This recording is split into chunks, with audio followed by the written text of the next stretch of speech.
Daisy, the girl I'd had a crush on for all 3 years of high school, confessed her feelings for me. I was about to say yes when my brother, Kevin, scoffed. "You're not actually falling for that, are you? At almost 200 pounds. Don't you have any self-awareness?" Humiliated, I started to walk away. But Daisy said, "I like you. It has nothing to do with your appearance." I believed her. But later, I walked in on her and my brother locked in a passionate kiss. I didn't say a word. I just followed my dad and moved up north. 8 years later, we saw each other again at our class reunion. I had gotten in shape and now stood tall and fit. Daisy made her way through the crowd to find me. "Can we talk?" I glanced at the calm, composed woman standing behind her and shook my head. "No thanks. My wife would get jealous. I hear Richard King is coming to the reunion tonight. Doesn't he always skip these things?" Probably saw that Daisy and his brother got engaged and is filled with regret. What's there to regret? Everyone knew Daisy only confessed to him back then to spite his brother. Besides, he was as big as a house. There's no way Daisy would have actually been into him. My hand froze on the door. For 8 years, Daisy's confession had been a running joke. Even my own mom used it to humiliate me. "Have you looked in a mirror? Daisy is pretty, a great student, and comes from a good family. Why would she ever be interested in you? She said she liked you and you just believed it?" Seeing my silence, she added, "I'm warning you. Get those ideas out of your head. She and your brother are a match made in heaven. They'll get married sooner or later, so just give it up." That's how I found out my brother, Kevin, and Daisy were dating. Everyone knew, except for me. But Kevin was arrogant, and Daisy was just as proud. They fought every other day, with neither willing to be the first to back down. The day Daisy confessed to me, they had just had another fight. It was their worst one yet. Daisy had sworn she'd rather date a pig than get back together with Kevin. Kevin sneered, "Then go date Richard." What he didn't expect was that Daisy would actually do it. What he expected even less was that I would actually believe her. For the month we were together, Daisy was incredibly attentive. She bought me breakfast, my favorite sports drinks, and helped me with my homework. I was completely convinced that she liked me. The day I discovered the truth was a bright, sunny Sunday. I had just finished my homework and was gazing out the window. That's when I saw them under the big tree, Daisy and Kevin, wrapped up in a fiery kiss. I watched them quietly for a moment, then picked up my phone and called Daisy. Under the tree, Daisy frantically pushed Kevin away and answered the phone, trying to sound calm.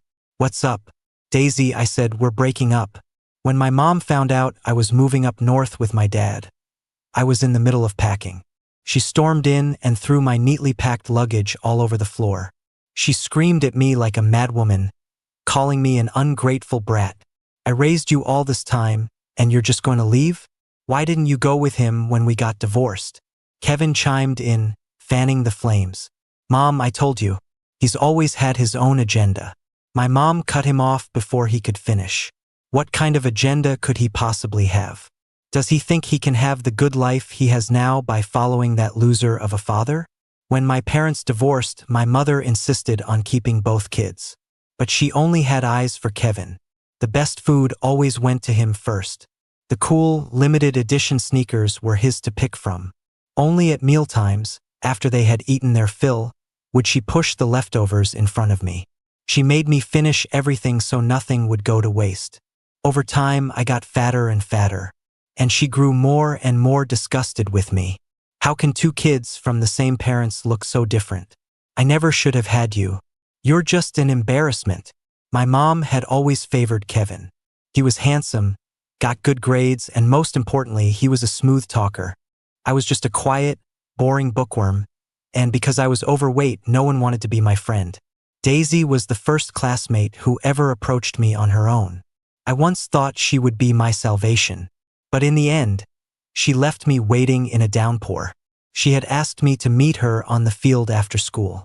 I waited until evening study hall started, but she never showed. When I got home, I found out Kevin had sprained his ankle. It was Daisy who had brought him home.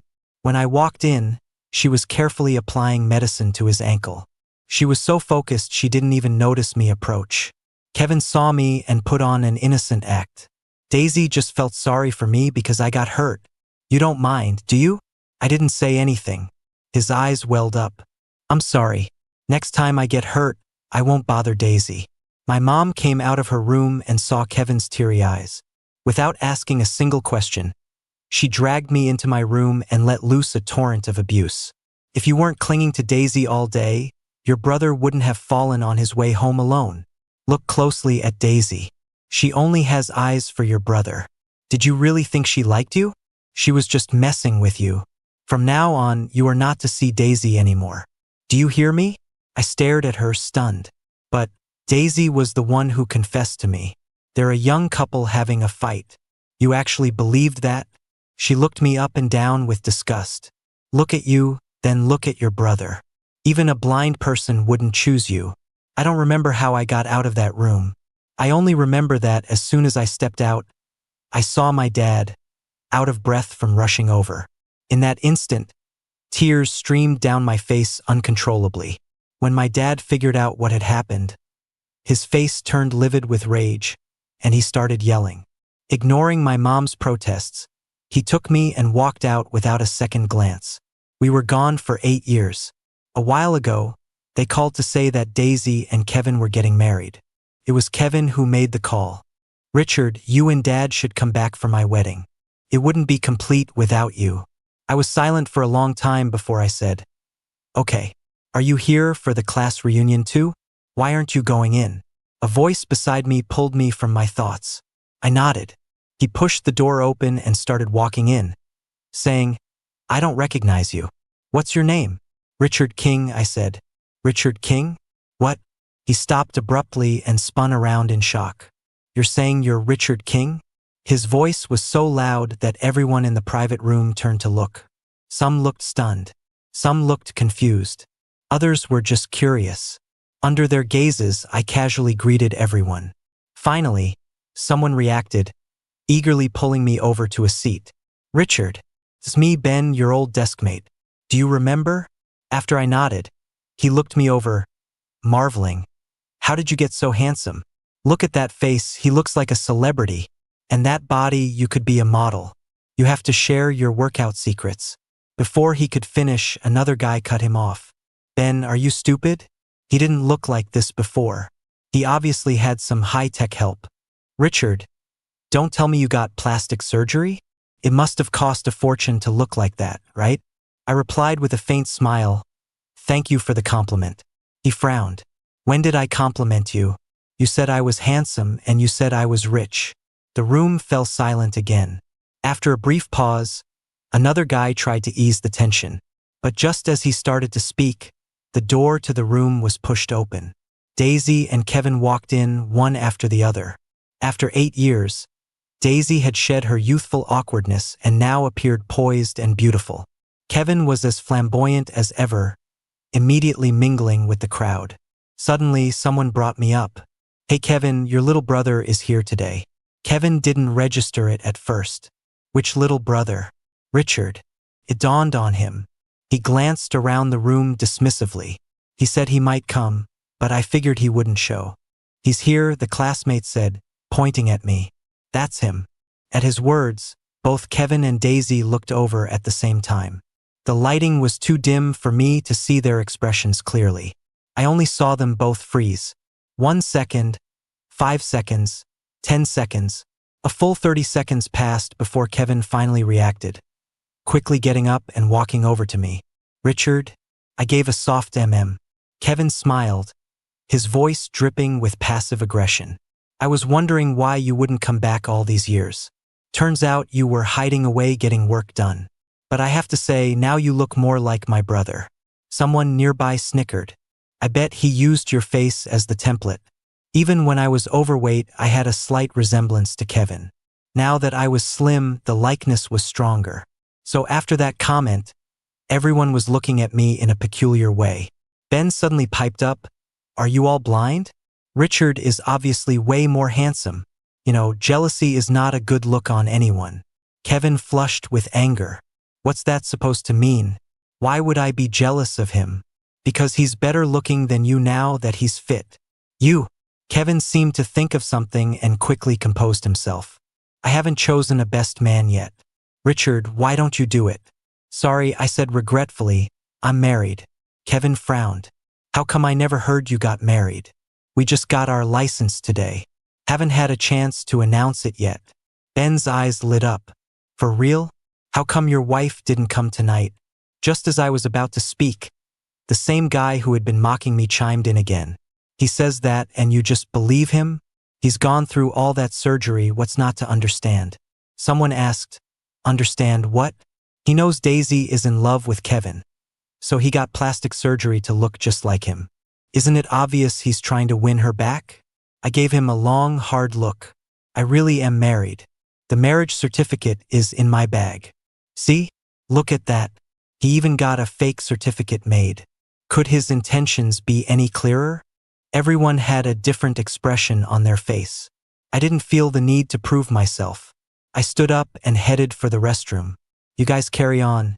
Excuse me for a moment. After freshening up, I noticed an unread message on my phone. Honey, I'm here. Where are you? A smile touched my lips. On my way. Leaving the restroom, I passed a small lounge area. The door was ajar. I glanced inside instinctively and saw Kevin. His eyes red, clutching the corner of Daisy's shirt. I forbid you to go after Richard. Daisy's face was grim. Can you stop being ridiculous? Then promise me you won't see Richard alone. I just came out for some air. Kevin's voice choked with emotion. Richard leaves and you follow him right out. If I hadn't come after you, would you two be rekindling things right now? Daisy looked exhausted. I told you there's nothing between us. Why don't you believe me? Kevin's voice cracked. You were watching him the entire time. When you heard he was married, you nearly crushed your glass. Daisy, you're obviously not over him. It's been 8 years, and you never stopped trying to find him. Don't you dare say you don't have him in your heart. Enough. Daisy cut him off coldly. If you want to make a scene for everyone to see, then by all means keep going. I didn't stay to hear the rest. Back in the private room, I scanned the crowd but didn't see the familiar figure I was looking for. Ben pulled me down to sit. Richard, do you know who just showed up? Who? Violet Lynn. I froze for a second, then heard him continue dreamily. I can't believe she came today. To see that goddess-level face again in my lifetime, I can die happy now. His dramatic expression made me laugh. It's not that serious. It is. If you don't believe me, you'll see for yourself in a bit. Just as he was speaking, the door was pushed open. Daisy walked in, but Kevin was nowhere in sight. Then, another tall, graceful figure entered. It was Violet. Our eyes met. I stood up and started walking toward her, but Daisy blocked my path. Richard, we need to talk. As she spoke, I instinctively looked at Violet. Leaning against the doorframe, she gave me a playful wink. After 5 years together, I knew her too well. Whenever she found something amusing, she'd give me a look just like that. Seeing I hadn't moved, she quickly typed on her phone. A moment later, I got a message from her. Talk to her. I reluctantly asked Daisy, what do you want to talk about? Let's go outside. Violet's new message arrived. Go with her. I pretended not to see it, put my phone away, and said to Daisy, no, thanks. My wife would get jealous. Don't be fooled by how magnanimous Violet sounded. She's the type to settle scores later. The last time I listened to her, I had one drink with her best friend. The result was that later that night, she held me close and kissed me in every single corner of our apartment.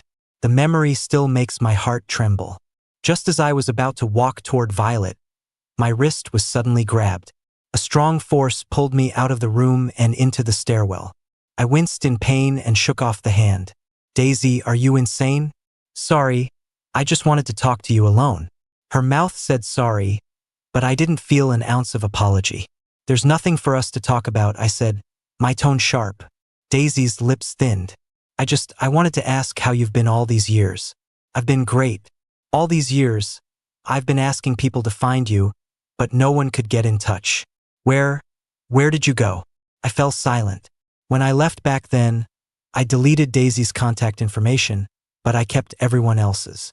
Yet I never received a single call or message from anyone, not even an email. Richard, back then I was being sincere. Richard?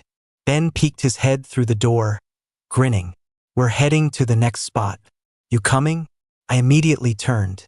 Let's go. Once we were a little farther away, Ben lowered his voice. What did Daisy want with you? I shook my head. How did you know I was there? Ben said happily, you'll never guess. Violet told me. Dude, the goddess Violet actually talked to me. In the elevator, Ben went on about his admiration for Violet. I thought about it and decided to tell him the truth. Ben, actually, Violet is my wife. Ben waved his hand dismissively. I know, I used to call Violet my wife too. I'm serious. We just got our license today. I took out my marriage certificate and showed it to him. I expected Ben to be disappointed or sad, but after a moment of stunned silence, he looked both shocked and thrilled. Oh my God, you finally did something right. He held the certificate and threw his head back, laughing. I was always wondering what kind of person would be worthy of Violet. Now I know. It's you. Richard, you and Violet are perfect for each other. I let out a short huh, feeling a little embarrassed. I thought you were going to say I don't deserve her. Ben stopped laughing. He looked at me very seriously. You're a great guy, Richard. You've always been a great guy. It's not just Violet. Even if it were someone better than Violet, you'd still deserve them. My eyes started to burn. Thanks. I mean it. In high school, my family was struggling, and I often didn't have enough to eat. You were always secretly putting food in my desk. I was surprised. So you knew. I also know you saved up your allowance to lend me money for school materials. I knew it all. As he spoke, his eyes turned red too. Later, when I got a part-time job and earned some money, I wanted to pay you back, but I couldn't find your contact info. I asked a lot of our classmates, but they'd all taken favors from Kevin and deleted your number. Ben and I sat on a bench by the road and talked for a long time. Finally, he said, Richard, I'm really happy you came back. Thanks for coming back and letting me find my good friend again. He shook his phone. We'll keep in touch. Now you should go home. Your wife is about to turn into a statue waiting for you. I looked over at Violet standing under a streetlight in the distance and couldn't help but laugh. When I got home, before I could even turn on the lights, Violet had me pinned against the door. She touched your hand today. The best defense is a good offense. I could play that game too. She dragged me out right in front of you, and you didn't stop her. She slowly leaned in, her familiar scent filling the air. I don't care. You have to make it up to me tonight. Just then, my phone rang. It was my mom. Violet frowned. Don't answer. I answered it. The moment I picked up, she started screaming. You're back in town and you didn't even come home first? You haven't been back in years. And you go see your classmates before you see me? Am I dead to you?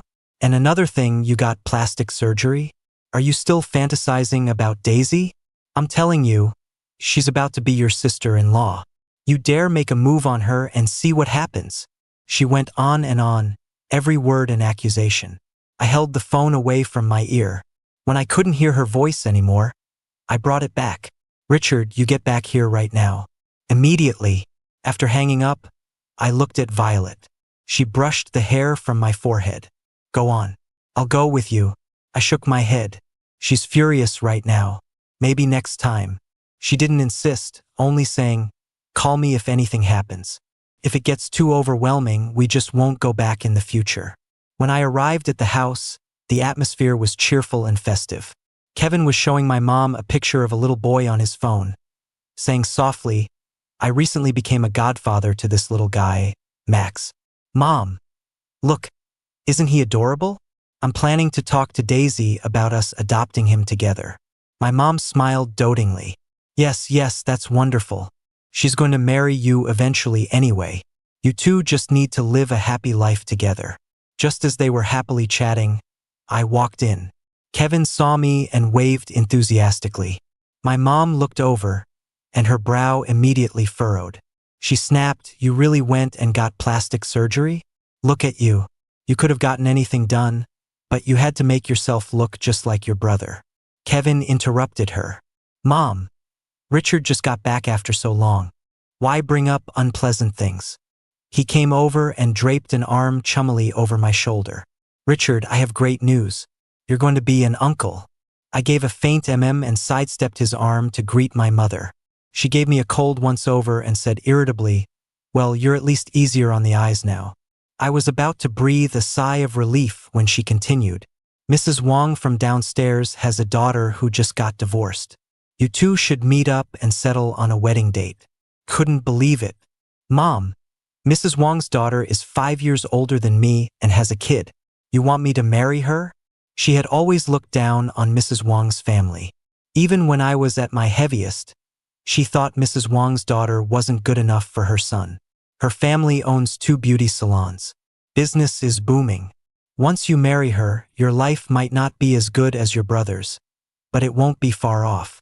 Kevin chimed in, yeah, Richard, you never even took the college entrance exams. At least she's a proper college graduate. When my dad took me away, there was less than a month until the exams. My dad ran himself ragged trying to sort out my school registration and transcripts. He faced countless obstacles, but thankfully, everything worked out in the end. The price was that I had to repeat my senior year of high school. They only knew I didn't take the exams, they didn't know I eventually got into my dream university. Kevin, thinking I was feeling guilty, continued, Mom's just doing this for your own good. Just listen to her and marry her. I looked at him steadily. You didn't tell her I got my marriage license? License? Who got a license? Kevin's expression didn't change. Mom, that was just Richard joking around. He then turned to me. Things you say to save face outside, you don't need to bring them up in front of Mom. I didn't say anything. I took my marriage certificate out of my bag and placed it on the coffee table. I came back this time to get married. My mom picked up the certificate and opened it. Violet Lynn, isn't that the genius from your high school? What? Kevin snatched the certificate. After one glance, his face went pale, and his breathing became ragged. Impossible. How could you be married to Violet? This is impossible. This marriage certificate has to be fake. How could Violet ever be interested in you? She wasn't even interested in me, so how could she possibly be interested in you? The certificate crumpled in his hand. I took it back from him and gently smoothed it out. I'm married. I don't need to be set up on a date. After saying this, I turned and walked toward the door. As I opened it, I came face to face with Daisy, who was about to ring the doorbell. I walked straight past her and left. Behind me, Kevin's anxious voice called out, Daisy, I was thinking we could adopt a child together. After a brief silence, Daisy said, you go on in. I forgot something in the car. The elevator doors opened. I stepped in, and Daisy followed right behind me. Just as the doors were closing, I saw Kevin's resentful face. It was just me and Daisy in the elevator. She spoke first. It's late and hard to get a cab. Let me give you a ride. I politely refused. No, thank you. Richard, are you deliberately avoiding me? No, you're overthinking it. The elevator doors opened, and I strode out. I thought Daisy wouldn't follow, but as I was waiting for a cab by the road, she pulled up in her car in front of me. Get in. I'll give you a ride. I didn't move. She was persistent. If I didn't get in, she would just drive alongside me. It's hard to get a cab here. Come on. Seeing the taxis speeding by without stopping, I finally gave in. Once in the car, I gave her the address. She frowned slightly. This is a residential area. Are you renting? I bought a place. Daisy subconsciously glanced at me. Planning to move back for good? It's not bad here, you know. Having your mom around is always a good thing. I didn't know if Daisy was pretending to be clueless or if she genuinely didn't understand. From the moment I met her, my mom had never once shown me a kind face. Even in front of her, my mom wouldn't pretend to be nice to me. At my lowest points, I even suspected I wasn't her biological son. But unfortunately, I was. Seeing that I wasn't talking, Daisy stopped trying. When we arrived, I got out of the car, and Daisy followed me. I frowned. Is there something else? I just want to see you get home safely. Daisy, you really don't have to do this. Besides, I'm married. Daisy was unfazed. I know you're just using marriage as an excuse. I sighed. Why did no one believe I was married? Knowing that further explanation would be futile, I decided to let her be. I got into the elevator and went up to my floor. Daisy followed, keeping a small distance. As I was taking out my keys, she suddenly called out, "Richard," the person I actually liked back then was. The door suddenly swung open from the inside. A tall, slender woman reached out with a long arm and, in the instant she kissed me, Daisy's low growl echoed in the hallway. "Violet, what are you doing?" But Violet didn't stop at all, deepening the kiss. I tried to push her away, but she was unmovable. It wasn't until Daisy grabbed my arm, trying to forcibly pull me away, that Violet finally stopped. Her eyes narrowed as she looked past me. But her words were for me. "Why did you bring her back with you?" I looked at Daisy. "Let me introduce you. This is my wife, Violet." Daisy's hands at her sides clenched into fists, her lips pressed into a thin line. It was the prelude to her losing her temper. But before she could erupt, I was pulled inside the apartment. Those seemingly slender arms pinned me against the wall. The tall woman braced her hands on either side of me. "I'm angry." I slowly raised my hands. She laughed, exasperated. "What are you doing?" "I'm trying to appease you." This time, Violet genuinely smiled. She sat down on the sofa and pulled me down next to her. "So, tell me, what guilty thing did you do to be this willing to sweet-talk me today?" "Today is the day we got our license, wifey. If we waste it, we can't get it back." Her breath hitched, and her voice became low and husky. "Fine. Then you can talk while we kiss." I don't remember a single thing we talked about that night. I do, however, remember the new positions Violet had learned. Perhaps because I had run into old classmates, I didn't sleep well that night. I dreamed of many things from the past. That extra year of high school was actually very difficult.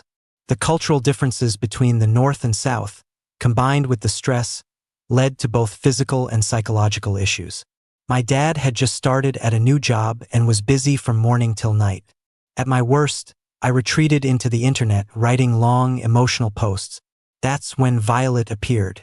At the time, I didn't know it was her. I just treated her as a stranger online. She started by leaving comments on my posts, her words witty and humorous.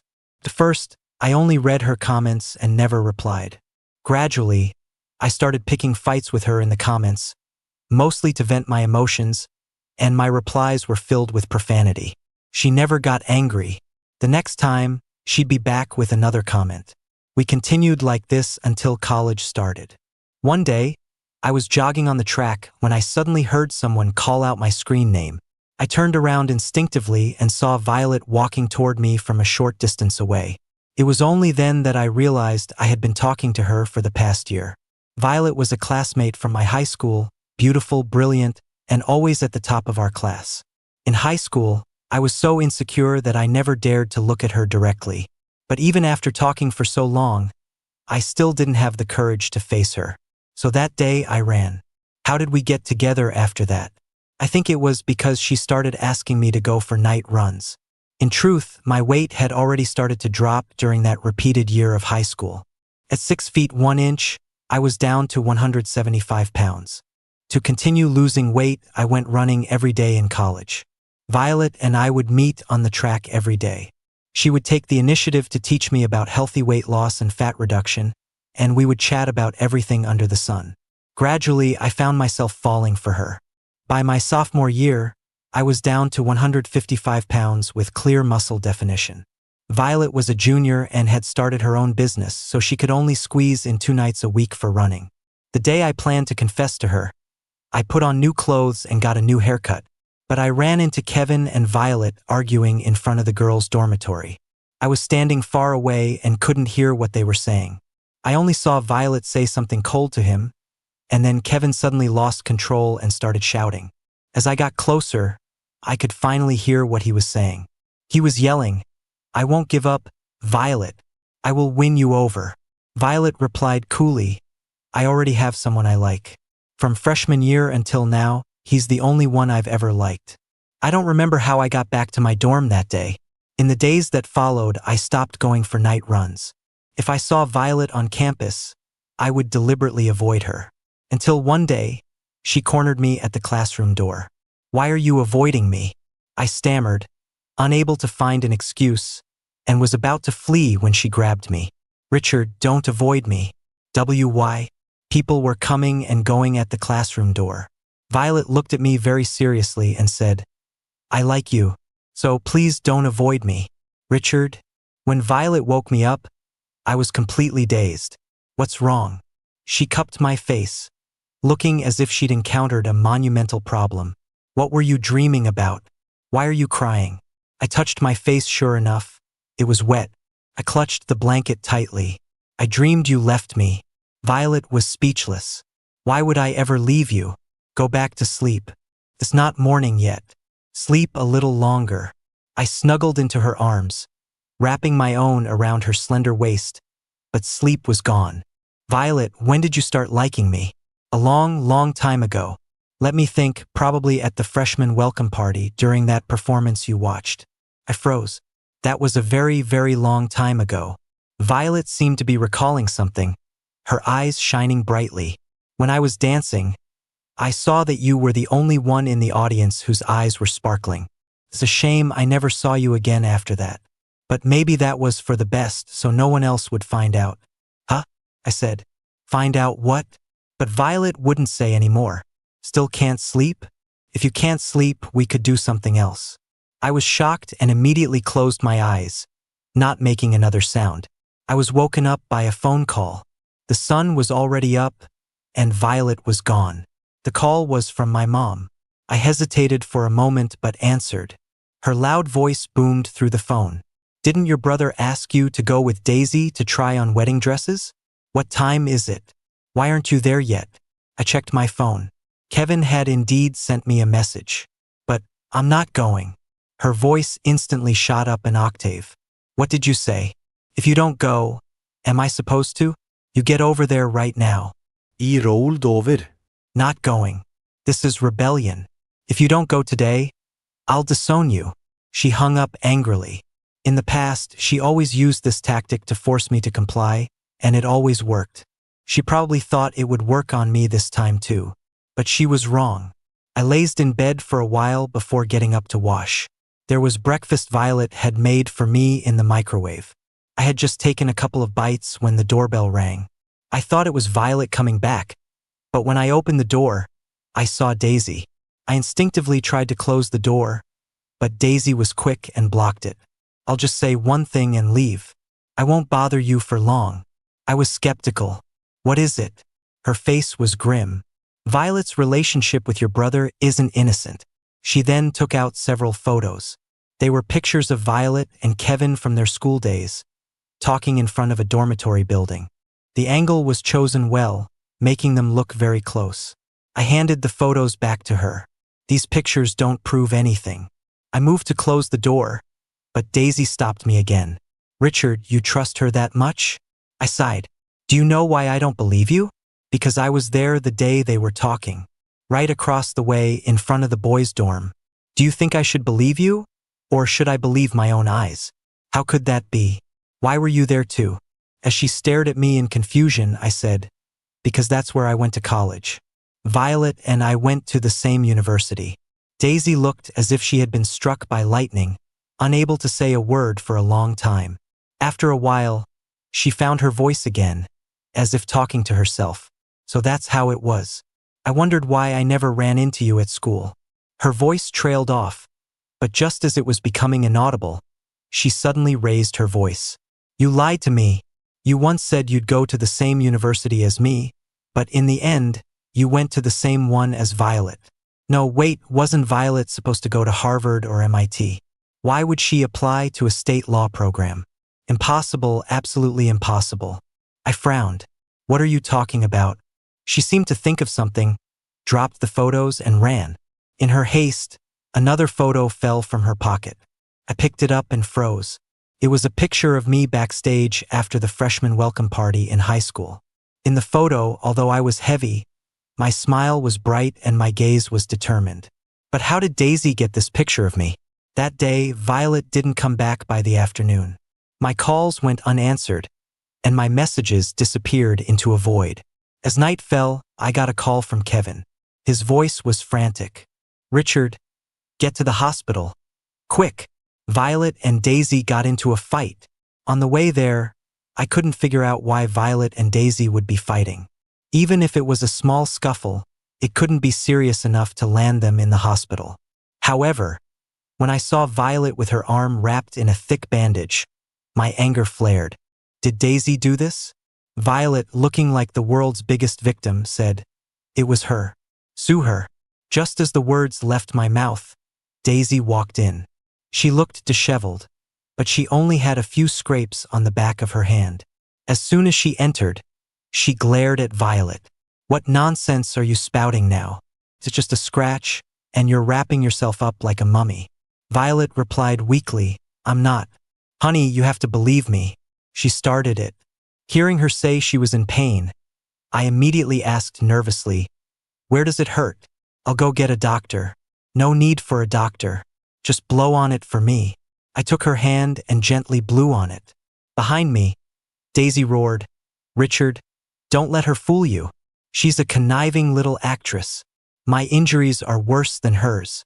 Violet retorted, "You're lying. You just have that little scratch on your hand." "Honey, look at my arm. It's all bruised." "Violet." Daisy practically spat out the 3 words. I turned back to her. "What more do you want? If you don't leave, I'm calling the police." Daisy gritted her teeth, looking like she wanted to say more. But in the end, she just stormed out, slamming the door. While Violet was hospitalized, my mom and Kevin called me several times, but I didn't answer. On the day she was discharged, I was downstairs handling the paperwork when I saw Daisy and Kevin arguing by the flower beds. At the end of their argument, Daisy tried to leave. Kevin went to grab her but was thrown off with such force that he fell to the ground. I was in a hurry to finish the paperwork, so I didn't pay them any more attention. I found out later that when Kevin fell, his briefcase, which contained important documents, burst open, and a child's birth certificate fell out. I don't know what possessed Daisy, but she picked up the certificate. The result was a shock. The child Kevin planned to adopt wasn't an orphan at all, but his biological son with his mistress, Sherry.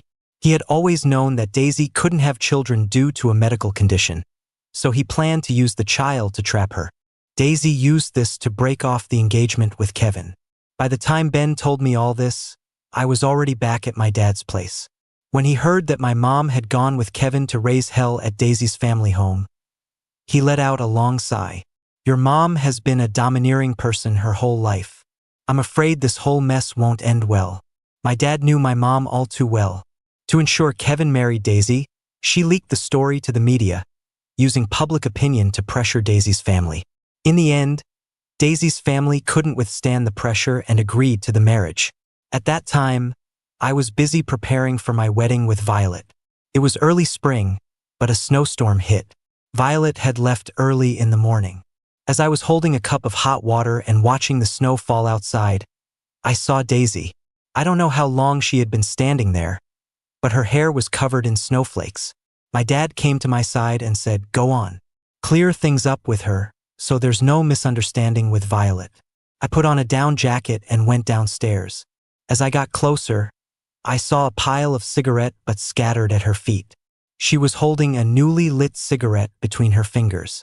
Seeing me, she frantically threw the cigarette down and explained, "I don't smoke often. Go home," I said, looking at her hands, which were red from the cold. "This place doesn't suit you." She hid her hands behind her back. "I'm fine. If you can handle it, I can handle it too. I'm getting married. The wedding is early next month." She forced a smile that was sadder than crying. "Congratulations." I turned to leave, but she grabbed my wrist. "Richard, and I'm just saying if, back in freshman year, I had admitted that the love letter was for you, would we be living happily together by now?" Her words sent me into a daze. In my freshman year of high school, I received a love letter. There was no name on it, but I knew it was for me. Later, the letter was read aloud in front of everyone, and they all mocked the person who wrote it. "Who would like that fat kid? Hey, doesn't this handwriting look a bit like Daisy's? No way, Daisy likes him? Don't be ridiculous. There's nothing wrong with her taste." Maybe it was for Kevin? He's pretty handsome too. I stood there, humiliated, surrounded by the crowd, trying to get help from Daisy, who was on the edge of the circle. However, Daisy only hesitated for a moment before announcing loudly, "I wrote it for Kevin. I just asked Richard to pass it along for me." On that day, I felt like I was stranded on a deserted island, but a strong hand grabbed mine, pulled me out of the crowd, and led me away from that toxic place. Daisy's voice pulled me back to the present. If on that day, it was me who led you away instead of Violet, would everything be different? No, I said. Even if you had been the one to lead me away, we wouldn't have lasted. Because in your heart, something was always more important than love. Your image, your so-called pride. When Daisy looked up, her eyes were red-rimmed. But you still agreed to be with me in the end, didn't you? I don't deny it. I was young then and couldn't make a completely rational decision. I only knew I had a crush on Daisy, and I thought that was love. It wasn't until I met Violet that I realized love was so much more. But to Daisy's ears, my words meant something else entirely. She took an excited step forward. "So you still like me, right?" I shook my head firmly. "I just don't want to negate my past self. No matter how imperfect I was back then, that was still a part of me. I don't deny that I liked you when I was young, but now I love Violet. Go home. You'll never get used to the weather here." That night, another heavy snow fell. When I woke up in the morning, the world outside was a blanket of white. The parking spot where her car had been was empty. My dad said the car drove away just as dawn was breaking. For my wedding with Violet, I asked Ben to be my best man. The wedding was held in Clearwater. I invited a few close friends, and all of Violet's college roommates came. After a few rounds of drinks, a cheerful girl threw her arm around Violet's shoulder and wouldn't let go. I used to wonder why Vi was suddenly so possessed, running at the track every single day. Now that I see her husband, I get it. She wasn't just possessed. She was head over heels. Everyone roared with laughter. Another person said, "There's so much you don't know." I also know that she had a black-covered notebook on her desk. She suddenly stopped talking. Someone else urged her, "Don't leave us hanging." What was in the black-covered notebook? The girl took a sip of her drink. It was her husband's diary. "Hey, how did you know it was a diary?" "Because I read it, of course. I was wondering why Vi didn't go to Harvard or MIT and came to our school instead. Turns out she was chasing her man. I had a black-covered diary where I wrote all my secrets. Not long after I wrote down my dream university, the diary disappeared. I never thought it would end up with Violet. After the reception, Violet and I went home. She had a bit too much to drink, but she was a happy drunk. I went to draw her a bath, and she sat obediently on the sofa, calling my name every few seconds. I held her face in my hands, exasperated. "How did you get this drunk?" "Honey, I'm so happy." "Oh? And why are you so happy?" "I liked you from the first moment I saw you. I've liked you for a very, very long time. You said you didn't want a relationship and wanted to focus on studying, and I was so sad for so long." I raised an eyebrow. "That happened? I had no memory of it." "Yes, but you're a little liar. You ended up dating Daisy. It was only for a month. A month is still not okay. You have to make it up to me." I played along. "And how would you like me to do that?" Without a second thought, she said, "You can wash my back." "Fine." I suspect Violet was faking being drunk. Halfway through the bath, she was the one washing me. Took a full 3 hours. Heck, you really can't spoil a woman.